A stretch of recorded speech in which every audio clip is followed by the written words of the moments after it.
Hey guys, welcome back to another episode of Olde Carr Guy. Today we're talking things you need to prepare for a long road trip when you're driving an older vehicle. Stay tuned.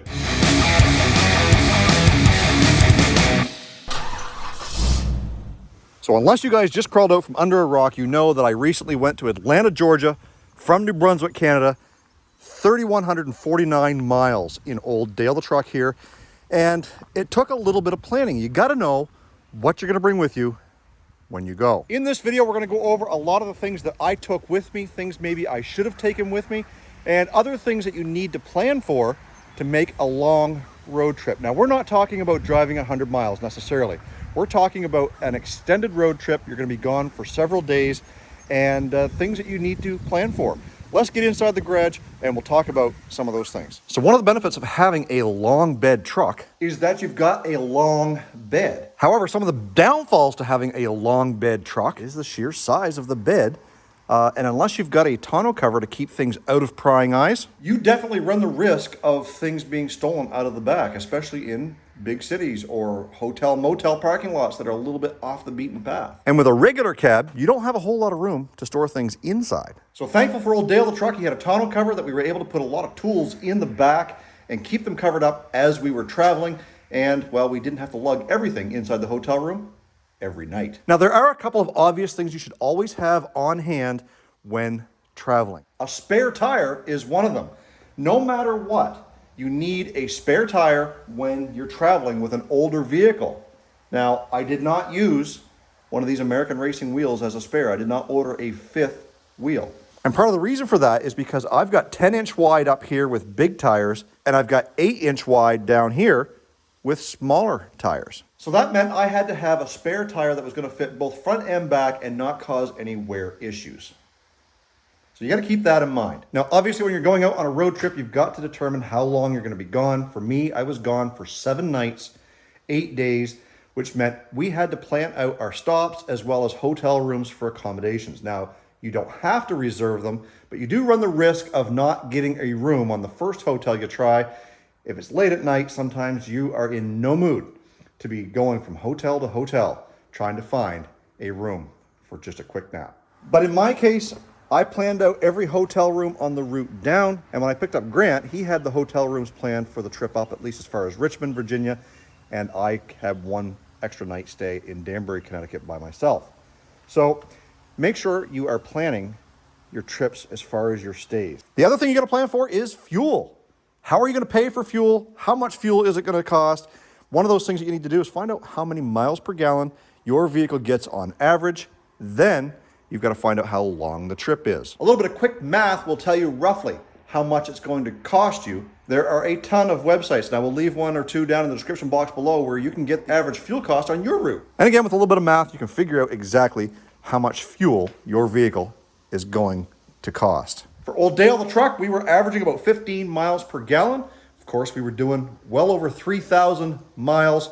The math tells me now that I paid almost $1,000 Canadian for fuel, which was about $778 US, well over 200 gallons of fuel. So 15.1 or 15.2 miles per gallon is what I use as my average. And that's how I came up with that figure. If we had taken the Yugo and the Yugo got 40 miles to the gallon, we may have got more miles per gallon. But again, the Yugo only has, I think it's about an 8-gallon tank. So you still would have been stopping quite regularly, just not costing as much. Now, when it comes to hotel rooms, you've got to take into consideration a couple of things. One, at what cost do you value your luxury? We stayed at a couple Super 8s, and they were sketchy. But the Super 8s were the cheapest place that we could come up with that we felt comfortable staying at, close to where we needed to be. Richmond, at the Richmond airport. At Atlanta, we stayed in Decatur at the Super 8. So there's a couple of options. Do you want to spend $125 a night? Do you want to spend $300 a night? Do you want to spend $59.95? Well, guess what, guys? You pay those cheaper prices, you're certainly going to get what you pay for. We opted to go kind of middle of the road most of the way down, and the average cost of a hotel room was running us roughly right around $130 to $140 US per night. Food is another thing you have to have. One thing that we did do is we packed a cooler full of ice and water and pop and Gatorade so that we would not have to stop all the time for all of that stuff and pay huge prices at convenience stores. We brought it with us. We also had a small cooler in the front. We had snacks like crackers, granola bars, chips, little things like that. Again, just so that we could snack to get us through until we could stop for an actual meal. In total, for me, one person eating out, and we did eat at some fancy restaurants. We did go to a bar one night. So my total food costs for that entire week was roughly around $400. And so you guys can plan accordingly. You want to eat at fast food and eat for $12 or $15 a meal, or do you want to eat out once or twice at a decent spot and fill your gut and have a good night's sleep? If you do, that's going to cost you about 30 or 40 bucks. So now we're going to go over some of the tools and equipment that I brought with me as just a happenstance. You just never know what you're going to need. So I brought a lot of things. Maybe this stuff is not going to be necessary for your road trip, but this is what I brought just in case. So we're not going to spend a lot of time on each item. I'm just going to show you what I got. We'll go from there. So the first thing we brought was a floor jack. Why? Because the factory jacks in a square body are kind of crap. And this just makes things easier.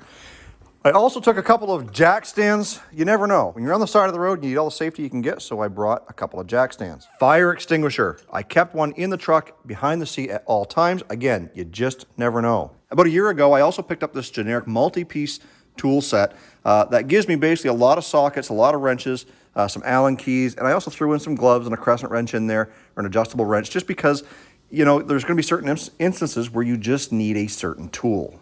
This thing here cost me about $200, and it saves me from having to take a much bigger toolbox with a lot of tools. I also brought a toolbox full of a lot of incidentals.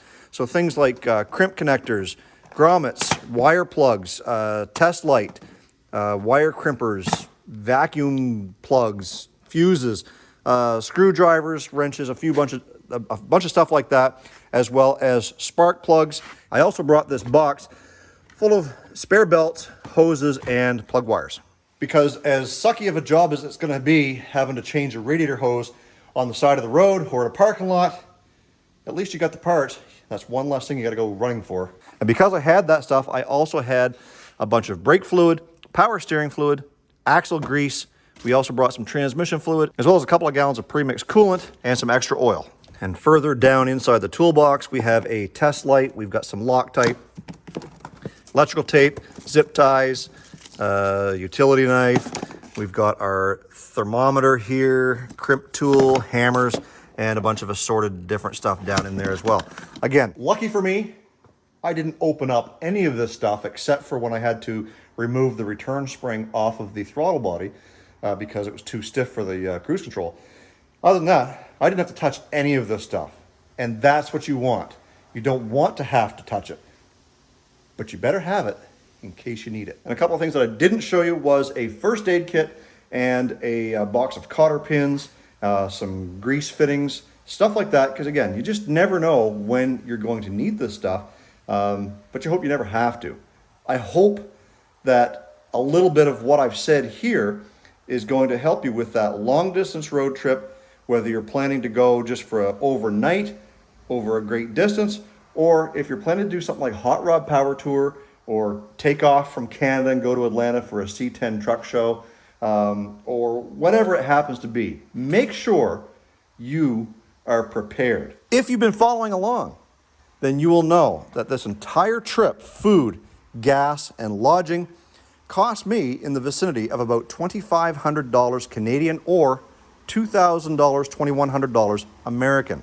And my tip of the day to conclude this video is if you're looking to do this trip and you want to help cut costs, find yourself a really good friend like I did with John and Grant and split the costs. It makes it a heck of a lot easier to split the cost of gas and hotels because we're all in it for the same goal, and that is to have fun and not worry about costs.